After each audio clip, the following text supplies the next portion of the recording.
ఓం నమస్తేజీ వందే గోమాత్రం. నేను మీ డాక్టర్ ఆనంద్ కుమార్, ఎండి పంచగవ్య.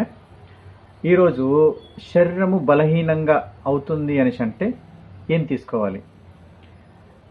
ఈ రోజుల్లో న్యూట్రిషన్స్ అనేసి పౌడర్లు అనేసి విపరీతంగా తీసుకుంటున్నారు.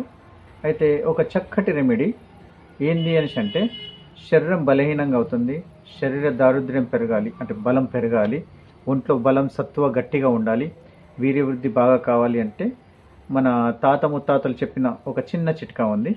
అదేంటి అనేసి అంటే జొన్న రొట్టెల్ని బాగా ప్లేట్లో తీసుకొని బాగా చూర్ణం చేసి దానిలో ఆవు పాలతో చేసిన పెరుగుని కలిపి, అంటే గడ్డ పెరుగుని మంచి కలిపి దాని లోపల కొద్దిపాటి బెల్లాన్ని వేసి బాగా పిసికి దానిలో కొంచెం నీళ్ళు కానీ అది వేసేసి కొంచెం పలుచగా అలా మీరు 3 పూటల ఒక వారం రోజులు తింటే బరువు ఈజీగా గెయిన్ అవుతారు, శరీరంలో పుష్టి కూడా పెరుగుతుంది. ఈ విధంగా చేసుకున్నారంటే శరీరం బలంగా మారుతుంది. ఓం నమస్తేజీ వందే గోమాత్రం.